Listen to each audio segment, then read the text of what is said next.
Alright, so in this lesson I would like to teach you the reverse chain rule, but in terms of trigonometry functions.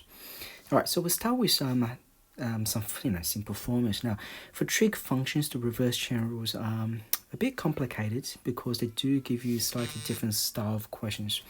So I'm going to start with the actual formula first. There's quite a few formulas that you do need to remember. Alright, so the first one. F dash x sine bracket fx dx. So basically integrate sine, alright, sine composite function. And the answer for that is negative cosine bracket fx plus c. That's the first one here. And then the second one is integrate cosine fx dx. And the answer is equal to sine fx plus c. Then we can move on to the next one, which is integrate sec square fx dx, and the answer is equal to the tangent fx plus c. Now we do have more integration related to trigonometry, the reverse chain rule, like for example this one here, f dash x sec fx and tan fx dx, and the answer for this question here will be sec fx. However, and we've got more. However, the focus of this lesson are not this formula here. I will talk about this formula late in the later lessons. All right. So what I only want to do is the first three integration, reverse chain integration in terms of trigonometry functions. So these are the three formulas here. Now each one of them, as you can see, there is f dash x right in front of each function. So you have to be very careful that similar to the other reverse chain rule questions, you do need to have that f dash x right in front before we can integrate. So the type of question now you might get is this one. All right, we're going to start with the first question. So you can get a question like, 5 sine 7x dx, and the question asks you to integrate. All right, so the first thing you do is check the derivative of 7x, because that's fx. So the derivative of 7x is equal to 7, and then we do need a 7 right in the front, but however, we've got a 5. All right, so what do we do? All right, all we have to do is move the 5 outside, and we try to add a number that we need. And remember, we need 7. All right, so let's move the 5 outside. You can leave a space here, and you can write down the number that you need later. All right, now remember the number we need is 7. So let's put a 7 right in the front, and make sure outside is divided by 7. Because remember, you need to balance the equation, balance this expression. You don't want this expression to be changed. All right, so therefore that gives you 5 over 7, and then we can start to integrate. Now when we integrate sine 7x, we now want to integrate sine x is equal to negative cosine x. So it will be a negative cosine, but this is 7x, which is right 7x here, plus c. Now please remember this f dash x disappeared with the formula, so you don't have to write this 7 again. Okay, so that's the first one. All right, so let's try the second question here. For the second question, we'd like to do something that's slightly different, like this one here. This is still reverse chain in terms of trigonometry, but slightly different. So, for example, e to the power of x and cosine bracket e to the power of 2x. Now let's put 2 here as well. Okay, and so e to the power of 2x. All right, so let's look at this question here. That's another composite, function type, because what you have is you have another function which is fx inside a function of cosine function, right? You've got fx here, and this is a perfect example of a reverse chain rule that you have fx and you need to have the f dash x right in the front. So let's try to differentiate what's this e to the power of x, and the answer is equal to 2e to x to the power of 2x. And then you need a 2, right? There is no 2 here. So what we need to do is we need to add a 2 right in the front. All right, so we can start to do the question now. Remember, we need to put a 2 because that's the derivative. So we need to put a 2 and we copy everything down. And then we need to put a half outside. So that gives you half. And then remember this term is f dash x. And that f dash x disappeared with the formula. And we just need to integrate that cosine, sort of like a cosine fx function. So how do we integrate the cosine fx function? That is equal to, when you integrate cosine x, that becomes sine x, right? So when you integrate cosine bracket e to the power of x, then it is equal to sine bracket e to the power of 2x plus c. Okay, so that's another example here using the reverse chain trigonometry. Now, next one. Now I'd like to show you something slightly different and not using the formula, the actual reverse chain rule on the trigonometry, not using those formulas here, but still reverse chain rule, but in terms of trigonometry functions. So something like this, right? Something like a question sine x, cosine x, dx. Now it's a really interesting question because there are at least 3 different ways you can integrate this one, and the answers are all slightly different just because you have a different number for c, the constant. Alright, so how do we do this question here? First step, alright, so the first method 1.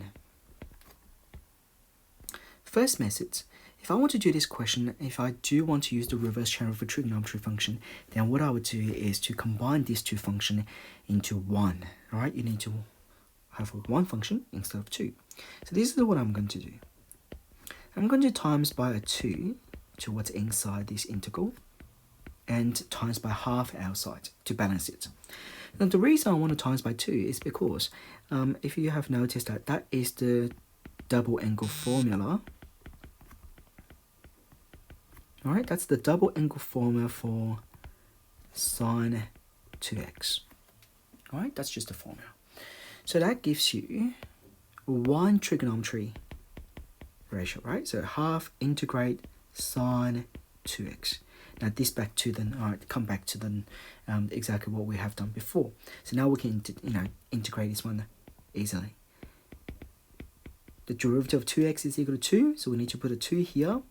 We already have half outside, and then we need to put another half outside to balance that 2. Alright, so from here we should be able to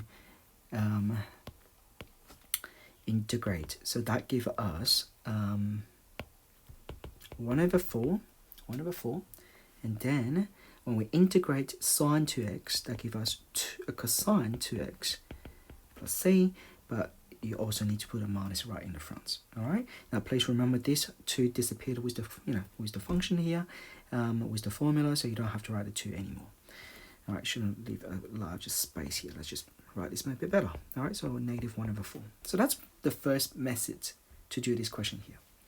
Now I'd like to show you a second way of doing this question, method 2. And later I would like you to compare the 2 different methods and see what's the answer. So method 2. All right, for the second method, all right, it's going to be very interesting. I'm just going to use the reverse chain rule, but not the reverse chain rule applied to the trigonometry, but this reverse chain rule. So I'm just going to write down a formula for you. F dash x fx to the power of n dx. All right, that formula here. And that formula tells you this is equal to 1 over n plus 1 fx to the power of n plus 1 plus c. All right, so how do we use this formula to answer the question there? Well, first thing you do is you need to tell me which one, because you've got 2 functions here, right? You've got sine x, you've got cosine x. You just have to tell me which one is the fx, which one is the f dash x. So let's just say, for example, this one, that term here, I want this term to be fx. And then I want this term to be f dash x. All right, because the reason for that is if you differentiate sine x, and the answer is it actually equals to cosine x, right?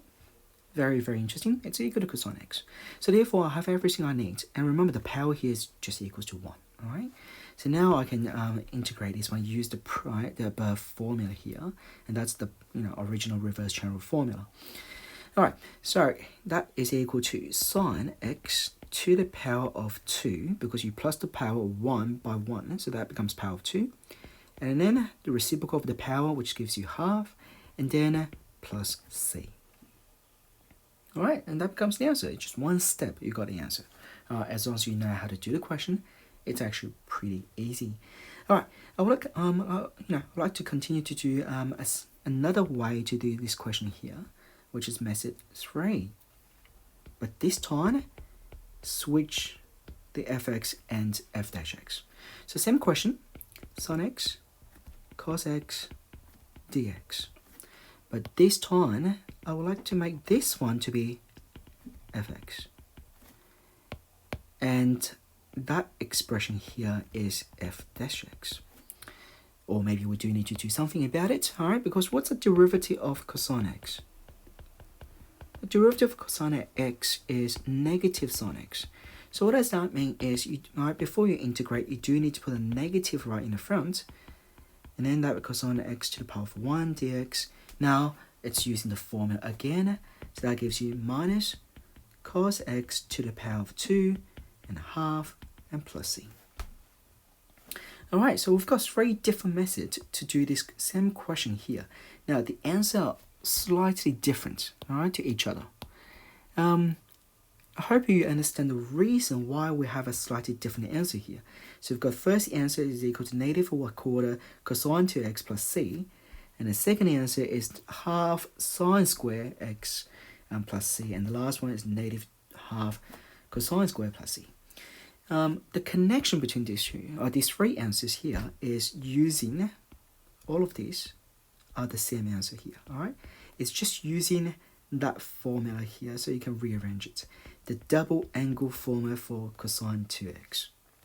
And the double angle formula for cosine 2x is cosine square x minus sine square x. And then you have another one, which is 2 cosine square x minus 1. And the last one is 1 minus 2 sine square x. So we've got 3 double angle formula. And then if we were just using these 2, you should be able to change all these 3 things into the same common trig expression with different value of c. But the rest of them are all the same. So I guess this is a really interesting question here. Yes, that's all I want to teach you for the reverse chain rule in terms of trigonometry function. And remember, at this stage, they're very easy. I will talk about really hard trig integration in the future lessons. And just make sure that you subscribe my channel and listen to my lesson. Thank you.